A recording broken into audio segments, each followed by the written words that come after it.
The council chamber floated in the darkness of space, a massive ring of metal and glass that orbited the dying world below.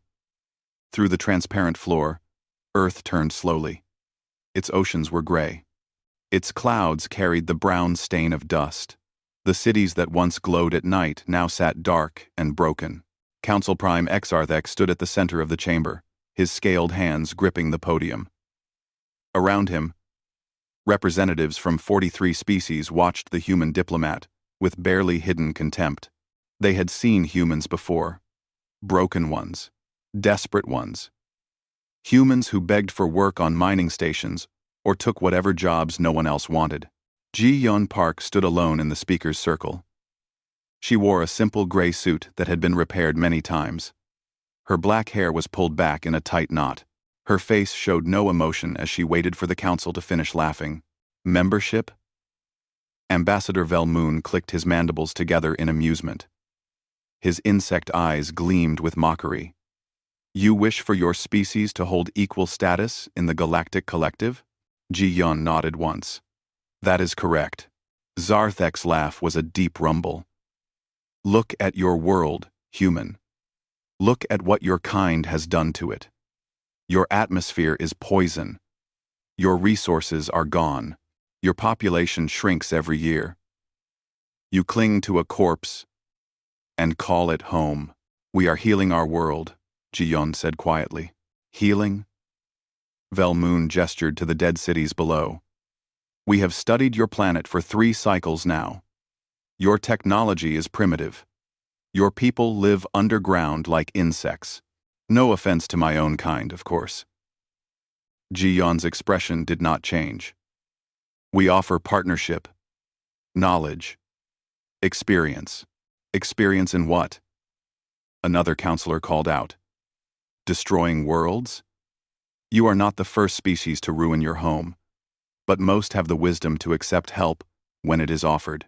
We appreciate the offer, Ji-Yeon said. But we request equal standing, not charity.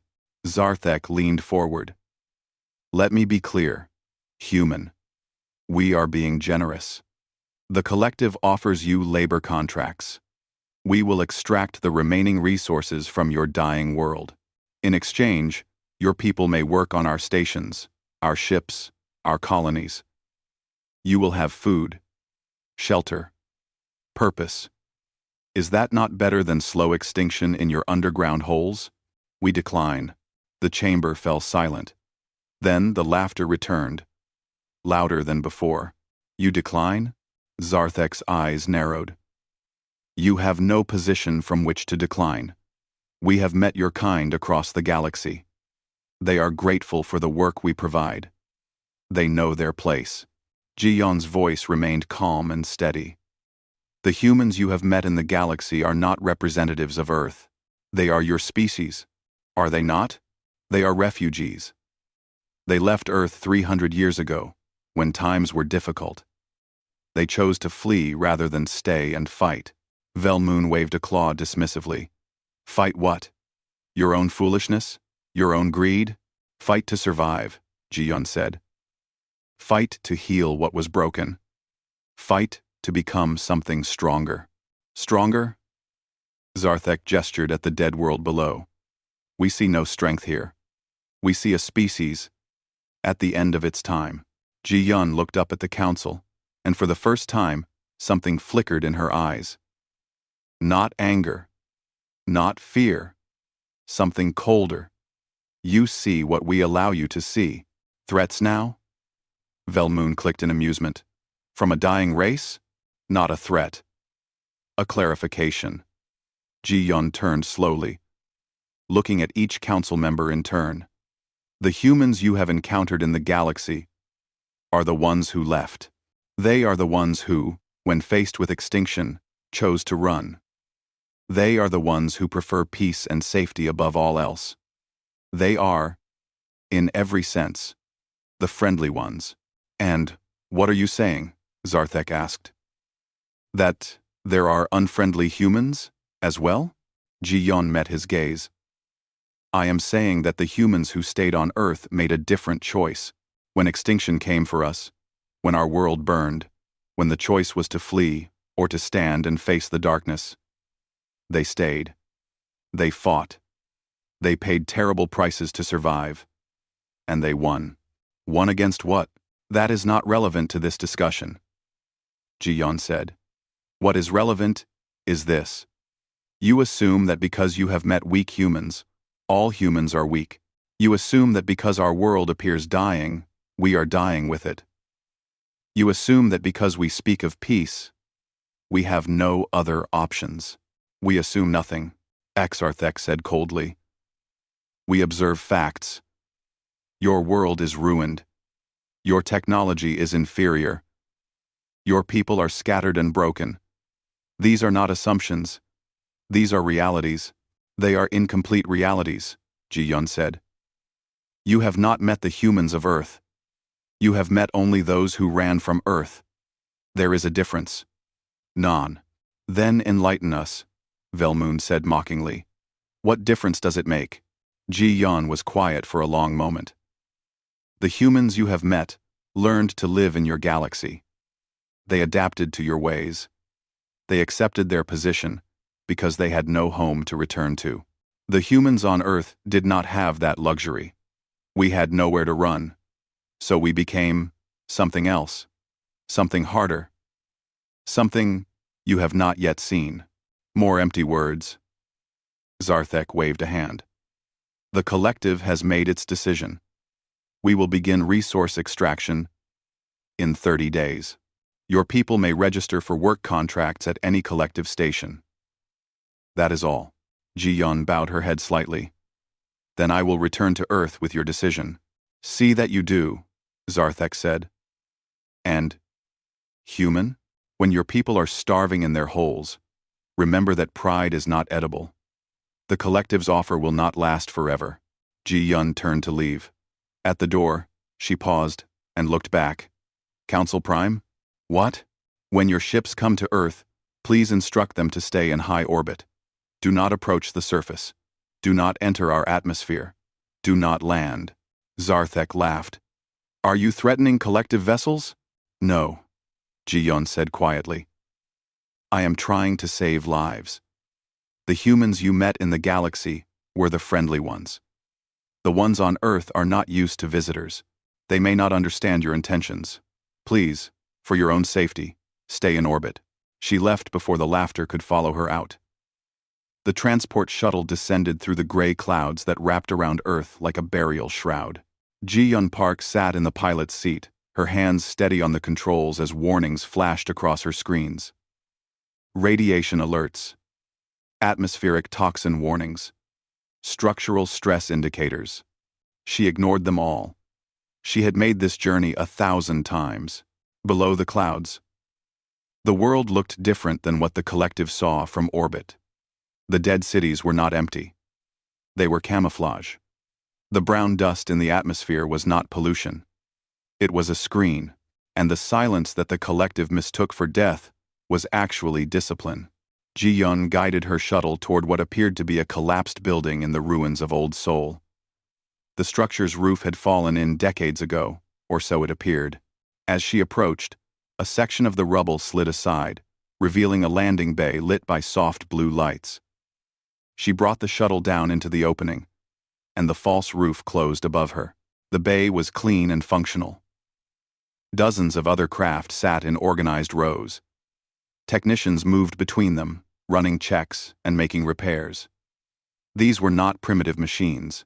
These were military vessels, sleek and dangerous, hidden beneath layers of stealth technology that made them invisible to collective scanners. Major Sarah Chen waited at the base of the shuttle's ramp. She was shorter than Ji-yeon, with sharp eyes and scars on her hands that spoke of hard training. She saluted as Ji-yeon descended. How did it go? Sarah asked.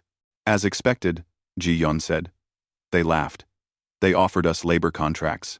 They planned to begin resource extraction in 30 days. Sarah's jaw tightened. Did you warn them? I tried. They did not listen. They never do. Sarah turned and led Ji-yeon deeper into the facility. The corridors were wide and clean, carved from solid rock and reinforced with materials that could withstand orbital bombardment.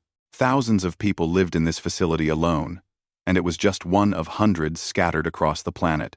They entered a large room where holographic displays floated in the air. Dr. Marcus Webb stood before them, studying data streams with the focused attention of a scholar. He was old, his hair white, his face lined with years of study. He turned as they entered. "The collective remains convinced of our weakness?" he asked. "Completely," Ji-Yun said. "They believe we are dying. They believe our technology is primitive. They believe we have no options." Marcus nodded slowly. "Good. That is what we wanted them to believe." Sarah crossed her arms. "I don't like hiding. We should show them what we are." "No," Marcus said firmly. "Not yet. The collective must believe we are weak until we decide otherwise." That was always the plan.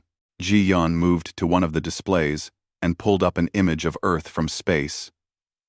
The apparent wasteland. "They see this and think we are dying. They do not understand what they are looking at." "Explain it to me again," Sarah said. For the record, Marcus cleared his throat, slipping into his role as historian and teacher. 300 years ago, humanity faced extinction. An ancient artificial intelligence, left behind by a dead civilization, awakened near our solar system. It was designed to eliminate biological life. It nearly succeeded, he gestured, and the hologram changed to show vast machines of war, cold and efficient, destroying human ships and colonies with ease. "We fought for 50 years, Marcus continued. "We lost billions. Our colonies burned, our fleets were shattered, and Earth itself became the final battlefield. The machines came to finish us, and we had one choice: use everything we had, every weapon, every tool, every technique we could discover or invent. We won," Ji-Yun said quietly. "But the cost was terrible." The hologram showed Earth burning. Not with simple fire, but with weapons that tore at the atmosphere and poisoned the air. Weapons that humanity had been forced to create and use on their own world to stop the machines. "When it was over," Marcus said, "Earth was damaged. Our atmosphere was toxic. Our cities were ruins. And our people were faced with a choice. Some chose to flee. They took ships and went to the stars, hoping to find new homes in the galaxy. They became refugees, the friendly ones," Sarah said with a hint of bitterness. "The survivors," Marcus corrected gently. "They made a choice to save themselves. We do not judge them for that.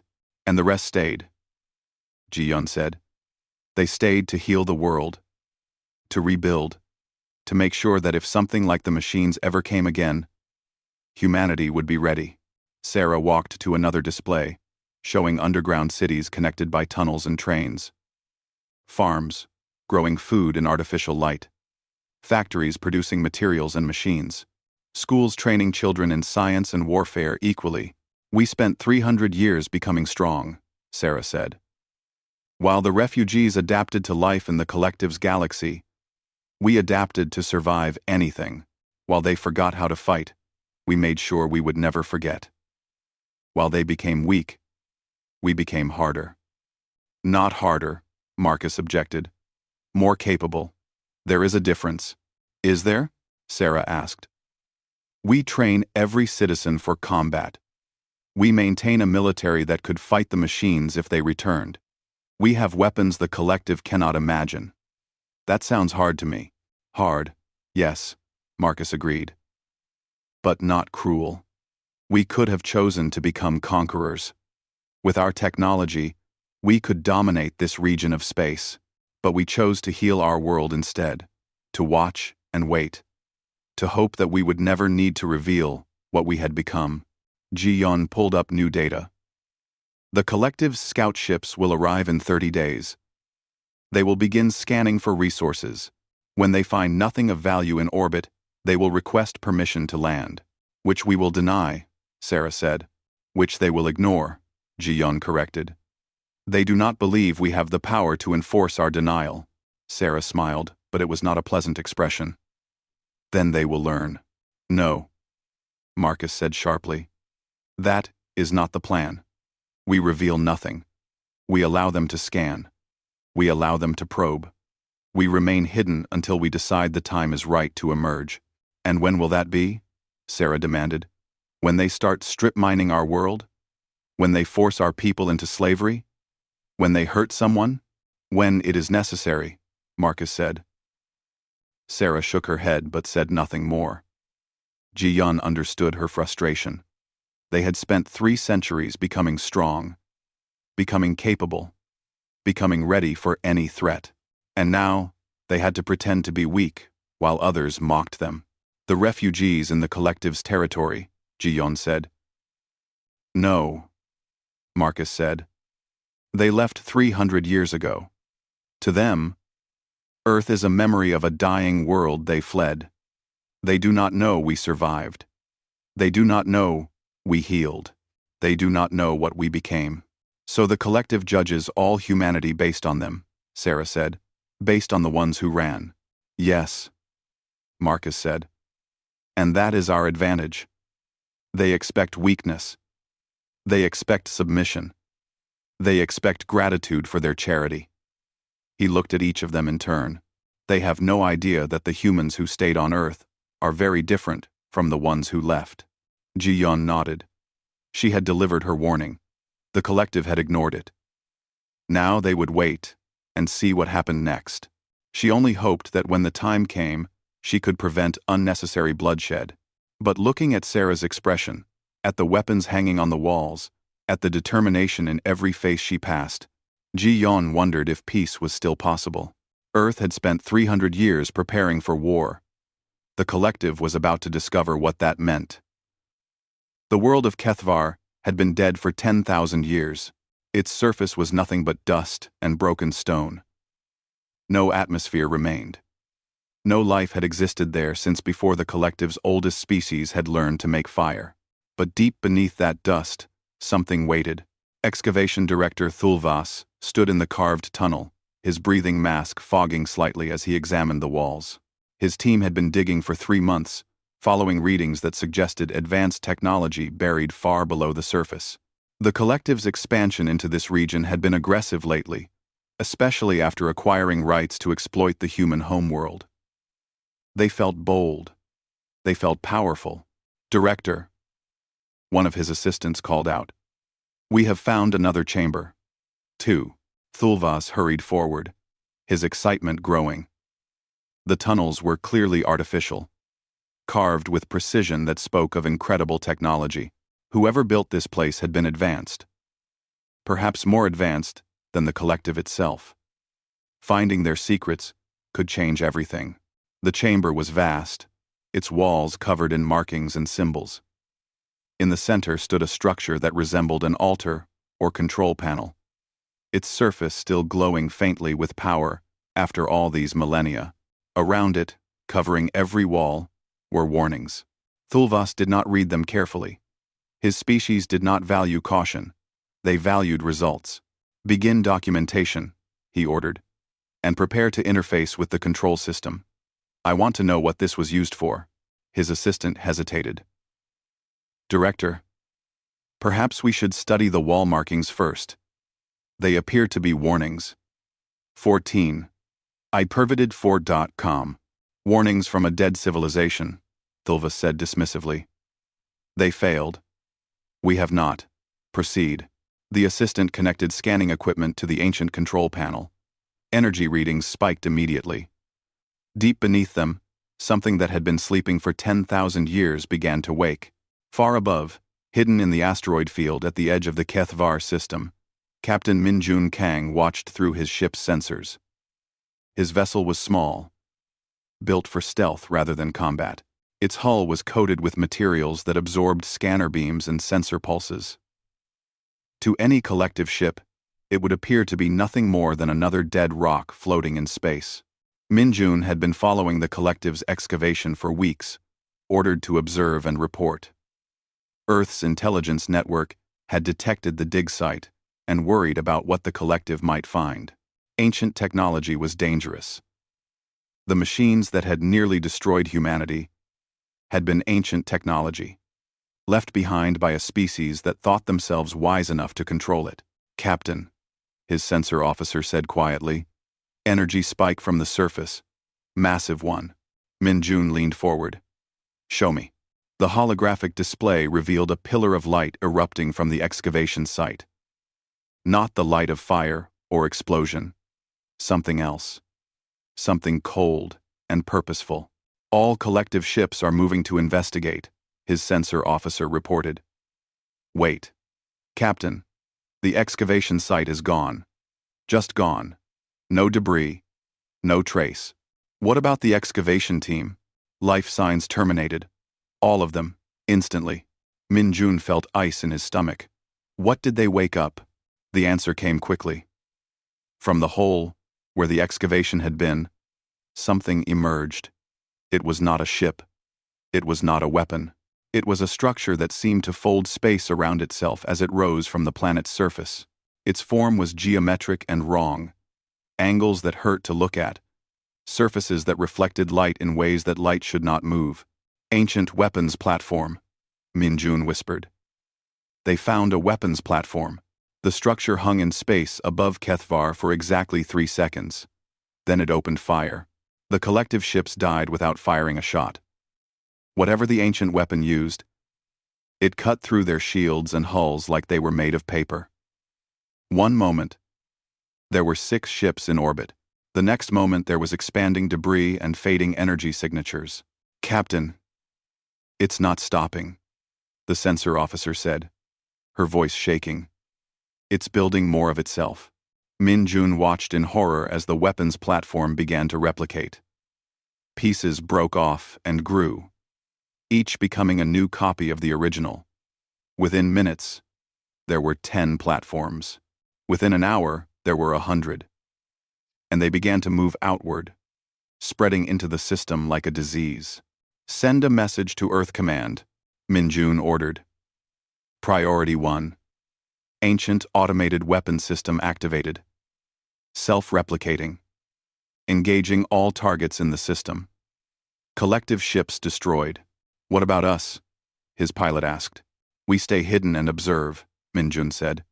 "We need to know what we are dealing with." The platforms moved with terrible efficiency. They targeted anything that showed signs of technology. Stations, ships, probes, even satellites were destroyed. And with each passing hour, more platforms appeared, growing from the materials they harvested from their destroyed targets. Within 3 days, the Kethvar system was dead. Within a week, the platforms had spread to neighboring systems. And the collective finally understood what they had done. Council Prime SawThe watched the reports coming in, his scaled hands trembling. Entire colonies had gone silent. Fleets sent to investigate were never heard from again. The ancient weapon was spreading like wildfire, consuming everything in its path. "How do we stop it?" he demanded. His military advisor looked defeated. "We cannot, Council Prime. Every weapon we use against the platforms is analyzed and countered within minutes. They adapt. They learn. They are designed to eliminate biological civilizations. Designed by whom? We do not know. The species that built them died 10,000 years ago, probably killed by their own creation." Ambassador Velmoon entered the chamber, his usual mockery replaced by fear. "The platforms have entered the 7th sector. They will reach our core worlds within 2 months. Evacuate," SawThe ordered. "To where?" Velmoon asked. "The platforms are spreading in all directions. There is nowhere to run." A junior officer approached hesitantly. "Council Prime, we have received a transmission. From Earth." "Earth?" SawThe turned. "What do they want? To mock us in our final days?" "No, Council Prime. They offer assistance." The chamber fell silent. SawThe's laugh was bitter. "Assistance? From the dying humans? What could they possibly offer?" "Arthic. They say they have experience fighting automated weapon systems. They say they have defeated similar threats before. Impossible. Velmoon clicked. They are primitive. They are weak. Velmoon click time. They also say, the officer continued, that we only saw the friendly ones. SawThe remembered Ji-Yun Park's warning. Her calm voice, her cold eyes, her quiet insistence that Earth was not what they believed. What do they want in return? He asked. Nothing, Council Prime. They say they will help because it is the right thing to do. They say no civilization deserves to face extinction, even those who treated them poorly. SawThe looked at the holographic display showing the spreading death. The platforms were consuming his civilization, his people, everything he had ever known, and the only ones offering help were the species he had mocked and dismissed. Respond to Earth, he said quietly. Tell them we accept their assistance. And tell them we apologize for our arrogance. Min Jun received the orders from Earth Command within hours.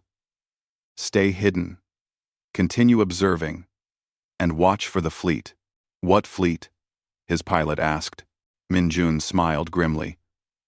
The one nobody knew existed, in the darkness between stars, running without lights or active sensors, ships began to move. They had been waiting for 300 years, built in secret, hidden in the places where scanners could not reach. Crewed by humans who had trained their entire lives for this moment. Earth had spent 3 centuries preparing for the machines to return. The machines were back, and this time, humanity was ready. Admiral Grace Okonkwo stood on the bridge of the EDF Resolve, watching the stars streak past as her fleet moved through jump space. Around her, displayed on holographic screens, were 200 ships of various sizes and purposes. Destroyers, carriers, assault craft, medical frigates, supply vessels. Everything needed for a long campaign far from home. 300 years of preparation had led to this moment. Jump complete in 30 seconds, her navigation officer announced. Grace felt the familiar tension in her stomach. She was 70 years old, born underground in New Lagos, trained from childhood for this duty. Her entire life had been spent preparing for the machines to return. She had never expected them to return like this, but it did not matter. The mission was the same. All ships, combat-ready status, she ordered, shields to full, weapons armed, medical teams on standby. The Resolve shuddered slightly as it dropped back into normal space. The other ships appeared around her in perfect formation, exactly as drilled 1,000 times. Grace allowed herself a moment of pride. Her crews were good. The tactical display updated rapidly, showing the Kethvar system ahead. It was completely overrun. Hundreds of weapons platforms filled the space, their geometric forms blotting out the stars. They were attacking the last few collective ships, grinding them down with emotionless efficiency. Broadcast on all frequencies, Grace ordered. This is Admiral Grace Okonkwo of the Earth Defense Fleet. Collective vessels, withdraw to safe distance. We will handle the hostile platforms. Her communications officer looked worried. Admiral, the collective ships are not responding. I think they are too damaged to maneuver. Then we evacuate them first, Grace said. Deploy rescue shuttles. The human ships moved forward in coordinated groups. The weapons platforms detected them immediately and began to turn, their weapons charging. Grace watched the tactical display, calculating angles and timing. They are targeting us now, Admiral, her tactical officer said. Good. Defensive pattern Omega. All shields to forward arc. Let them see what we are made of. The platforms opened fire. Beams of energy that had cut through collective ships struck the human shields and scattered. The Resolve shook, but held steady. Around her, the fleet absorbed the attack without significant damage. Return fire, Grace ordered. Concentrated volleys. Target the platform's central processors. The human weapons were different from collective ones. They had been designed specifically to fight self-replicating machines, electromagnetic pulses that disrupted the platform's control systems. kinetic rounds that tore through their geometric structures, and something the collective had never seen: specialized viruses designed to corrupt the platform's ancient programming. The first wave of platforms died quickly. Too quickly. Grace frowned. They are adapting, her tactical officer reported. Just as Earth Command predicted. The next wave will be harder. Then we adapt as well, Grace said. Rotation pattern Delta. Fresh ships to the front, damaged vessels to the rear for repairs. The battle became a dance. The platforms learned from each engagement, adjusting their shields and weapons to counter human tactics. But the human fleet had 300 years of combat doctrine developed specifically for this kind of enemy. They changed formations constantly. They used unpredictable attack patterns. They never allowed the platforms to fully analyze their capabilities. And slowly, steadily, they began to win. On the ground, Commander Tae-hyun Song led his Special Forces team through the wreckage of a collective colony. The platforms had attacked here 3 days ago, killing thousands before moving on. But thousands more remained alive, trapped in damaged buildings and failing life support systems. Team 2. Secure the eastern sector, Tae-hyun ordered. Team 3. Get those generators online. Survivors will not last much longer without power. His soldiers moved with practiced efficiency. They were not here to fight. They were here to save lives. Even alien lives. Even the lives of beings who had mocked Earth and called humans weak. A collective civilian stumbled out of a collapsed building, her insectoid body injured and burned. She saw Tae-hyun and his human features and froze in terror. Please, Tae-hyun said gently, holding up his empty hands. We are here to help. Let me see your injuries. You are human, she whispered. From Earth, yes. We received your distress signal. We came as quickly as we could. But we treated you so poorly. We called you weak. We tried to exploit your world. Tae-hyun began treating her wounds, his hands steady and professional. That does not matter right now. Right now, you are hurt, and we can help. That is all that matters. Tears formed in her compound eyes. I do not understand you. We spent 300 years learning to survive, Tae-hyun explained as he worked. We learned to be strong. But we also learned something else. Strength without compassion is just cruelty. We could have left you to die. We could have said you deserved this for how you treated us. But that would make us no better than the machines. Quote, around them, human soldiers were pulling more survivors from the wreckage, setting up medical stations, distributing food and water. The collective civilians watched in shock. These were supposed to be the weak ones, the primitive ones, the dying species from a ruined world. Back in space, Grace watched as the last platform in the Kethvar system was destroyed. But the victory was temporary. The tactical display showed dozens of other systems also under attack. Admiral, transmission from Council Prime X SawThe, her communications officer said. The hologram showed the reptilian leader. He looked older than Grace remembered from the intelligence briefings. Tired. Afraid. Admiral Okonkwo, he said. I do not have adequate words. Your fleet has saved thousands of lives today. Lives that I thought were lost. We are not finished yet, Council Prime, Grace said. The platforms have spread to 40 systems. We will need to coordinate our efforts if we are to stop them all. Coordinate? SawThe seemed confused. You would work with us? After how we treated you? Council Prime, every moment we waste talking, more beings are dying. Yes, we will work with you. Send us your fleet positions and colony locations. We will develop a strategy to protect them. I must ask, SawThe said slowly. The human diplomat, Ji-Yun Park. She warned us. She said we only saw the friendly ones. What did she mean? Grace considered her answer carefully. The humans you met in your territory are our cousins. They left Earth 300 years ago when our world was damaged. They are good people who chose peace over hardship. But the humans on Earth made a different choice. We stayed. We fought. We rebuilt. And we prepared for the machines to return. You knew they would return? We hoped they would not. But we prepared as if they would. That is what the friendly ones could not do. They were not ready for war, because they left before the war ended. We are ready because we never forgot what war cost us. SawThe was silent for a moment. I judged your entire species based on refugees. I assumed weakness where there was strength. I mocked those who could have destroyed us with ease. 1. Yes, Grace said simply. You did. But that is in the past. Right now, we have a galaxy to save. Are you with us?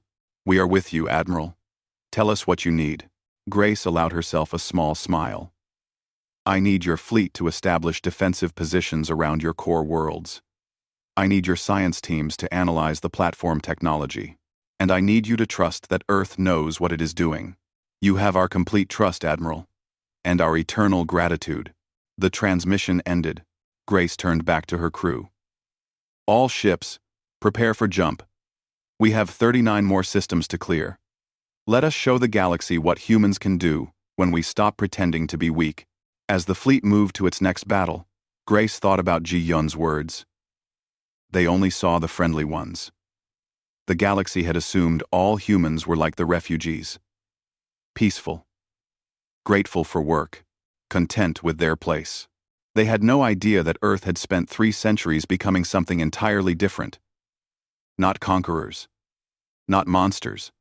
But protectors who were very, very good at fighting when fighting was needed.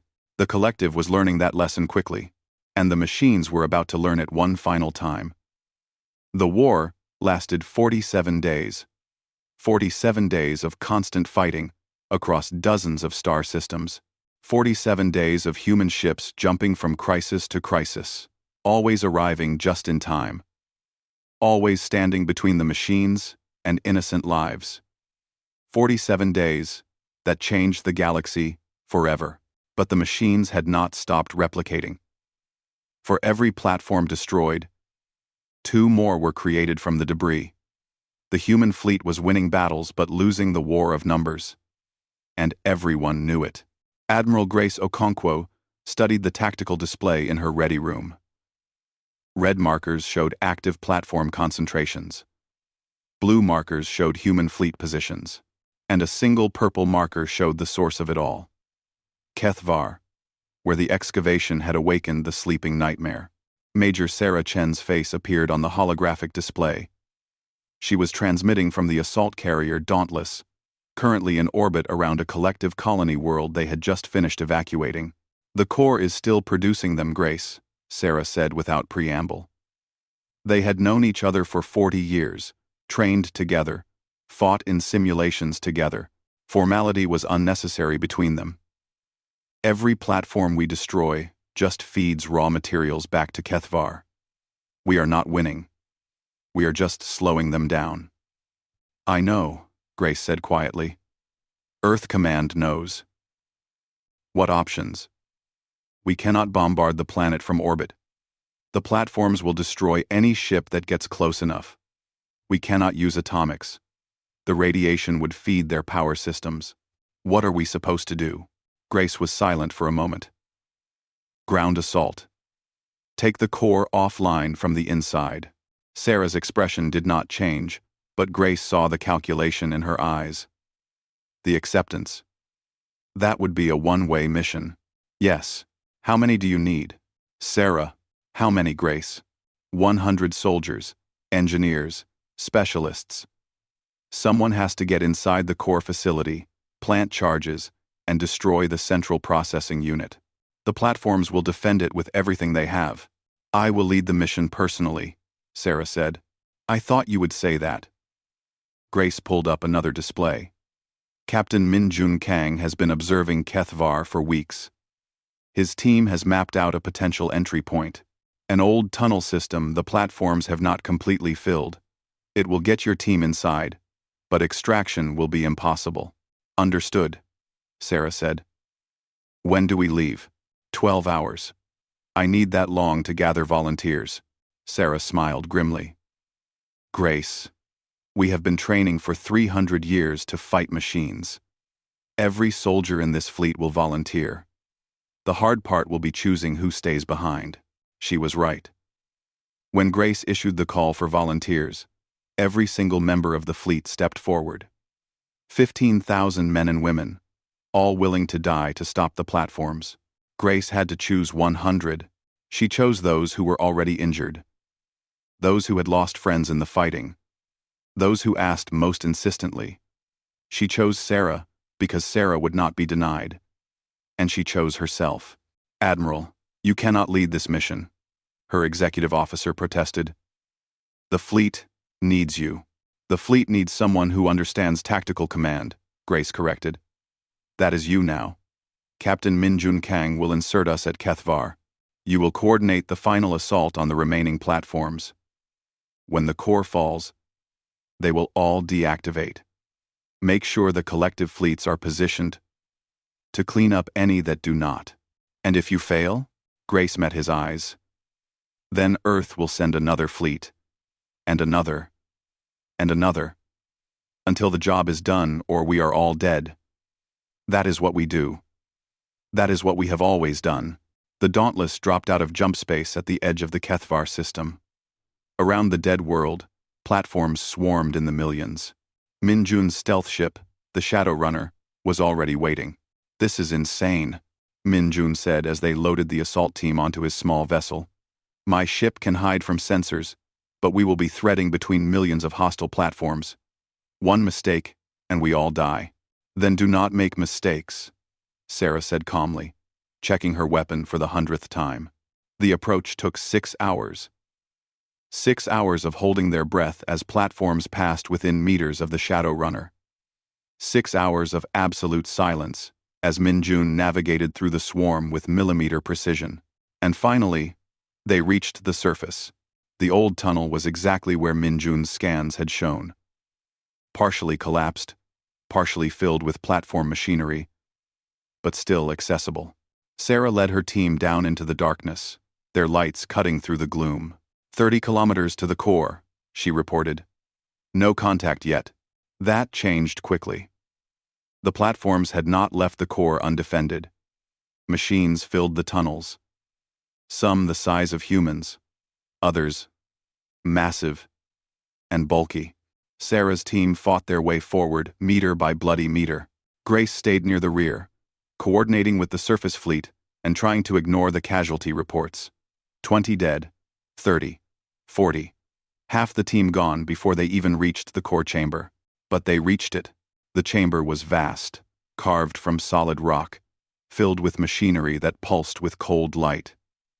In the center, suspended above the floor, was the central processor. It was beautiful in a terrible way. Geometry and mathematics made physical. A mind built to eliminate life throughout the galaxy. Plant the charges, Sarah ordered. Grace, send the detonation codes to all teams. If we fail here, someone else will get through eventually. Grace worked quickly, distributing the codes. Around her, engineers set explosive charges on the core's support structures, while the remaining soldiers held the entrance against endless waves of platforms. Minjun's voice crackled over the radio. Sarah, I am reading massive energy buildup. The core knows you are there. It is redirecting platforms from across the system. How long until they arrive? Sarah asked. 10 minutes, maybe less. Sarah looked at Grace. We will not have time to escape. Grace had known that from the beginning. They all had. We complete the mission. The engineers worked frantically. The charges had to be placed precisely. One mistake, and the core would survive, regenerate, continue its mission of extinction. The platforms crashed against the defensive line. Sarah's soldiers died holding them back, buying seconds and minutes with their lives. Charges armed, the lead engineer reported.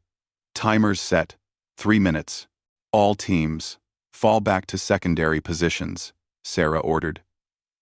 Prepare for detonation, but there was nowhere to fall back to.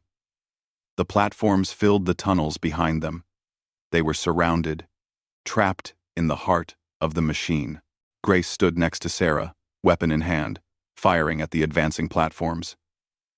"Only that we will not see what comes next," Sarah said. "Earth spent 300 years preparing for this.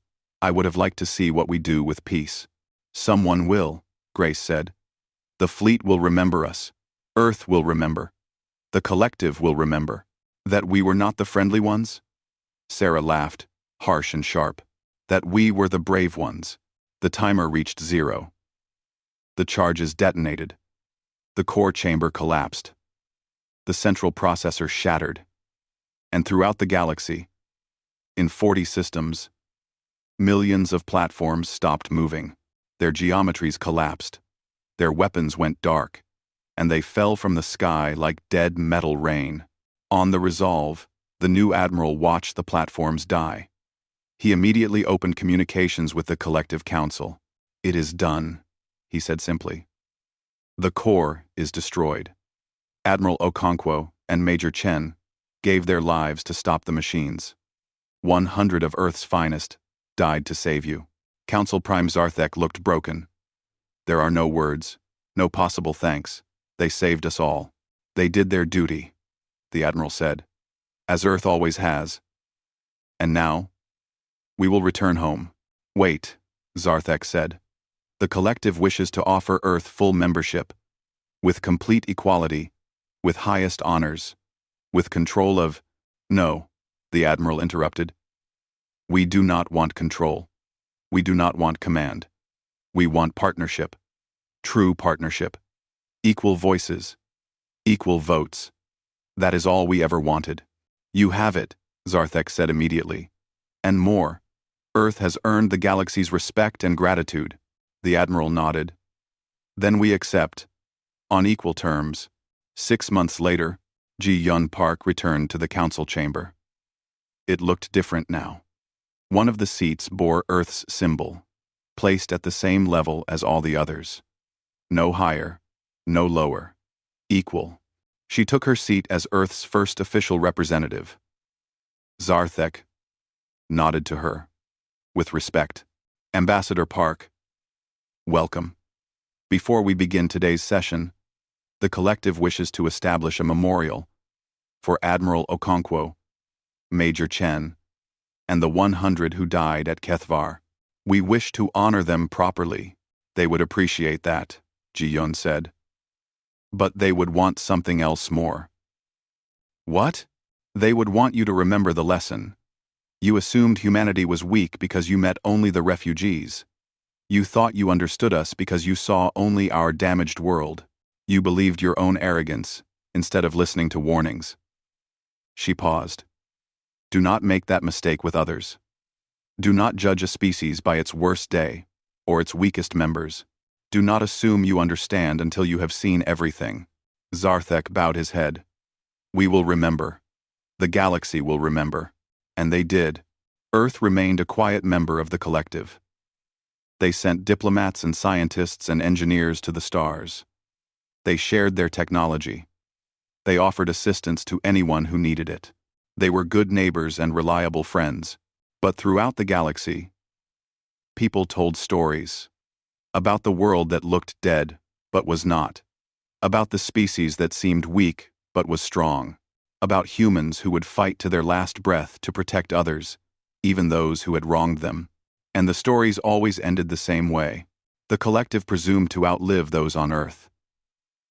They thought humanity was dying. They offered charity to refugees and assumed all humans were the same.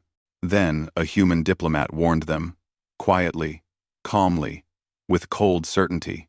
You only saw the friendly ones, and the galaxy learned what that meant. Earth's cities slowly healed. The brown clouds cleared. The grass grew green again. Children played in the sun instead of underground. And in orbit, quiet and watchful, the defense stations remained. Always ready, always vigilant. Because Earth had learned its lesson 300 years ago. Strength was important. But more important was remembering why you became strong in the first place. Not to conquer, not to dominate, but to protect, to help. to stand between the darkness and those who needed defending. That was what the friendly ones had forgotten when they fled, and what those who stayed had never let themselves forget.